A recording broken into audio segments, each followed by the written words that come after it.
It is Business 360, and my name is Blyden Kim.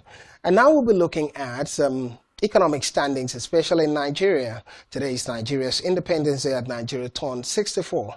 And we'll look at from 1960 to now what happened economically regarding the states of Nigeria. Dr. Wisdom Enang, an energy expert and economist, joins a conversation looking at Nigeria's economy since independence.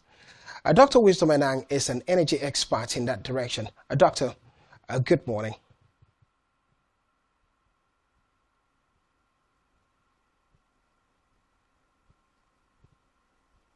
Good morning, Dr. Hi, Wisdom Enang. good morning. Thank you very much for having me. So good to have you join the conversation on Independence Day. It makes all the difference.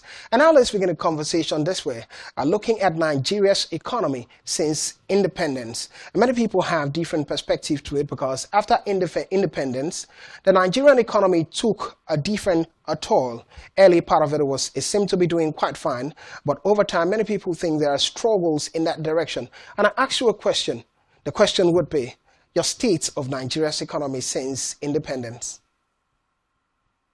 Yeah, I think been through several journeys, and some of those journeys are very typical of a developing nation like Nigeria. I think we've been through a phase where, on the surface, we look to be doing very well, but underneath the economic nuances, we do not look to be doing very well. And then we've gone to a point where we've gone past that point to a point where we now know that there are some fundamentals that we need to correct. For example, before now, we used to have, there was a time where we had the fundamentals go very well. We had a good exchange rate. We had a very good, a GDP level. We also had a fair amount of return from our, crude exports. And we even had a point where we were even having an excess crude account. But I think we missed the very critical thing, which is diversification. What we did at that point was we were just a monoproduct economy, and we hung on it as though our life depended on it, but we did not diversify. And so when the crude oil prices began tumbling down, and then our spending appetite as a nation increased, we found out that we're having a problem with balancing our shits. That's when it all went very south. In recent times. It went south because we had to borrow and print excess money to be able to stem the whole situation that we're having. But then on one hand, you're borrowing, you're also stemming the situation, but on the other hand, you're complicating your inflationary situation. So at some point during the Muhammadu Buhari administration, we were looking like we were doing very well, but that was very cosmetic in the sense that we were appearing to do very well, but underneath that doing very well, we were having very dwindling amount of reserves, dollar reserves. We were having a lot of large deficits. We're also having a lot of low turnout of domestic products. And equally, we're still having issues with being able to come out, as I said, sustain our obligations to the international community, some of our debt obligations. So now we're beginning to see that we're removing those cosmetics, and we're truly seeing what Nigeria looks like in reality. And we're building ourselves upwards. Why do I know this? Some of the fundamentals are getting corrected. Although, that being said, that is coming at the expense of the cost of living. We are seeing an increase in the in dollar reserves that we have. It's increased to about 38 billion right now. We're also seeing a reduction in our debt profile, which is really, really I think those two sort of indicates the aspect of sustainability of our economy.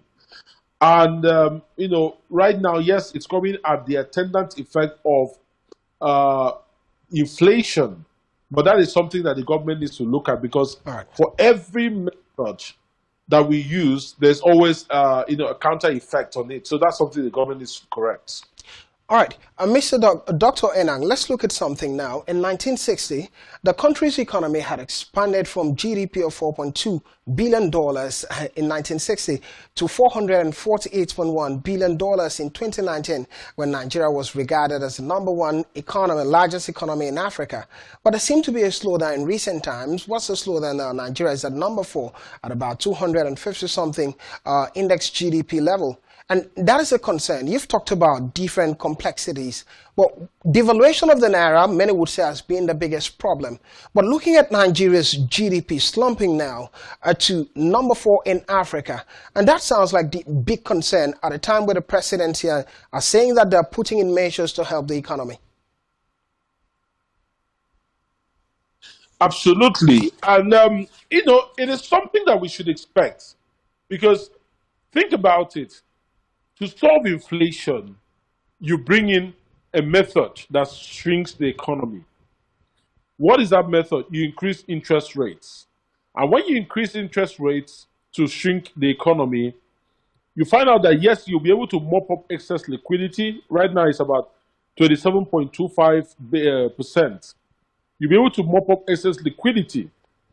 At the same time, you'll be able to give the relative investment in Naira a much better value versus what it would have been in a dollar, because a dollar investment today would get you a safe investment in dollar on bonds will get you between 3.5% to 5%, depending on how safe the bond was. But here you are in Naira getting up to 27% for investing in the Naira.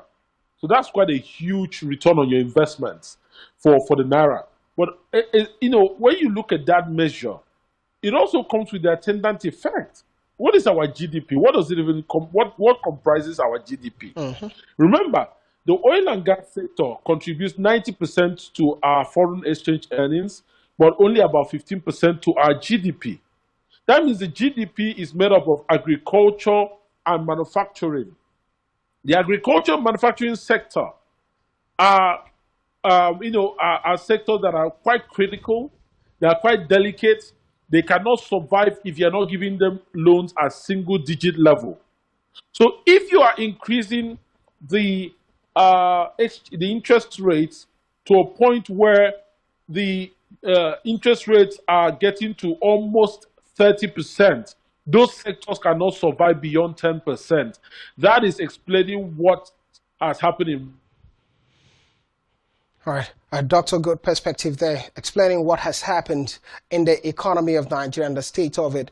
One of the conversation, Dr. Enang, would be this now. When you look at Nigeria's GDP, you did talk about diversification and stemming that interest in oil, making the most of the money in oil. The question I would ask would be how other sectors have improved over time, especially at this time that technology is taking center stage around the world. You're talking about the biggest of companies, the are tech companies, and how Nigeria gets to respond to this. When you look at Nigeria, are we paying attention to evolving things regarding the strength of the economy compared to agriculture? Because now and then everyone talks about agriculture, even in Nigeria, even in Akwa Ibom rather. One would say that, yes, it's important, but what about the tech sector? How has we evolved in this direction? I think when it comes to tech, right, there is a significant, increment in tech, although I like to say it is driven not by the government, but it is driven by individuals and tech enthusiasts. I think that it is the tech enthusiasts that have driven this sector, and the government hasn't really, brought in that sort of government support and framework to deepen, the contribution of tech to the economy. And I say this with reason, because when you talk about tech, see what India did. India came from a point where it was known for a place where there are some people that were, doing some sort of fraudulent activities from a tech standpoint. They began to create a framework where they can create a co-work space where, you can, wherever you are, a company can hire core representatives from India. They created that framework. They created a regulatory framework to support such a remote job, including how they deal with taxation, including how they deal with even making sure that there's the right payment gateway to collect payments for people that want to earn from any part of the world. Those were things that the government did for them. And so all you need to do is to be hired by a company, from India. You're hired by a company from abroad, sorry, and you're an Indian, and you know that there is a framework from the government to support you. This is something that the Nigerian government is here to do. So yes, the tech sector is contributing, but let me tell you another thing. A lot of when we talk about tech, I think we need to separate tech from the guys that are doing crypto. Yes, it's still tech, but most young people right now are crypto traders, most of them. But in Nigeria, I think it was under the previous central bank governor's administration that there was a law against crypto. But a lot of young people, there should be a question asking about how exactly are we going to bring this kind of disruptive technologies into play? How do we even create a ministry for disruptive technologies and get the young people to drive that? That's a game changer for most parts of the world. In fact, I dare to say that countries like El Salvador right now, they are investing a lot in Bitcoin, and they have a disruptive department within the government that looks at disruptive technologies and investments to do. All right, Dr. Good perspective, talking about disruptive technologies and investment to do in the country. One key conversation would be that of human development. Many people talk about at this time where lots of experts or technical people in Nigeria are leaving the country. The Japa syndrome is a conversation. According to reporters in 2020 by the World Bank, it stated that Nigeria's human capital development ranked 150 in 157 countries in the world. And that is not too good when you look at human capital index. My question now would be, when you look at the entirety of Nigeria's sector and the quality of human beings, what we have, or Nigerians in that regard, a better usage, or citizens of the country, you think the government has done enough, or what should be done to improve human capital development in the country?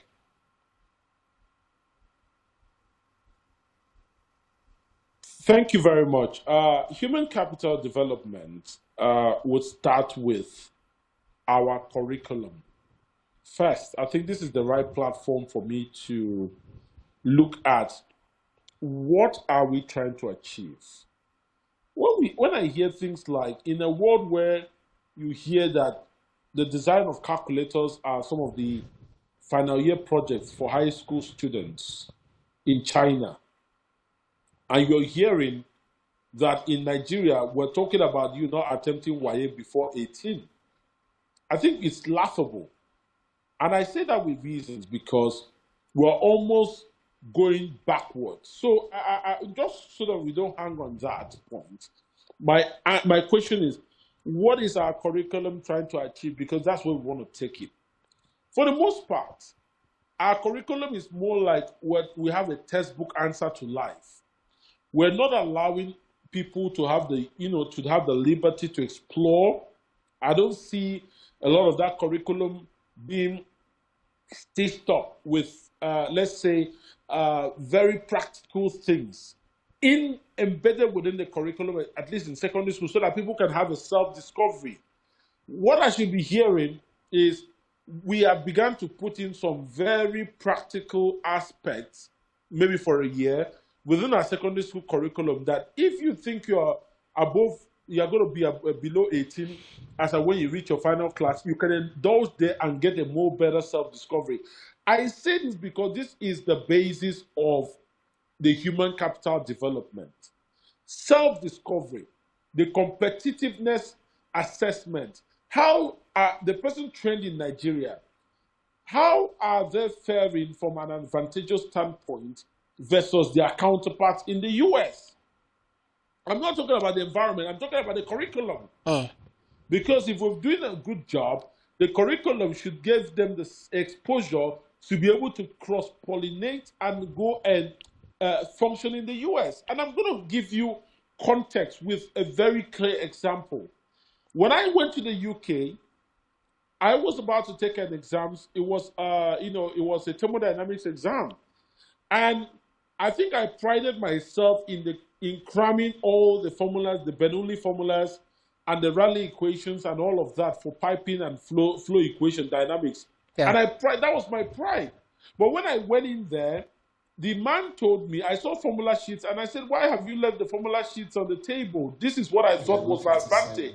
He said to me, where are you from? I said, Nigeria. He said, I guess your country, you are taught to have a retentive memory, but here you are taught to apply principles. All right. So my point is, when you're looking at the tests of even our education, it doesn't pan out. The practicalities are not there. Thank you, Dr. Ena. Dr. Ena, time is fast spent. We have to call it done here. Thank you very much. Your thoughts, really appreciated. The story you talked about was quite insightful about application instead of cramming the formulas, but we really do appreciate your thoughts here. Our time is fast spent. Thank you for being part of the show. Thank you very much. We hope to continue the conversation further times. Probably tomorrow we'll get even further still talking about Nigeria's independence and the outlook of the economy. But this is how far we can go in today's edition of Business 360. Thank you for being a part of it. My name is Blyden Lukem, and thank you for watching.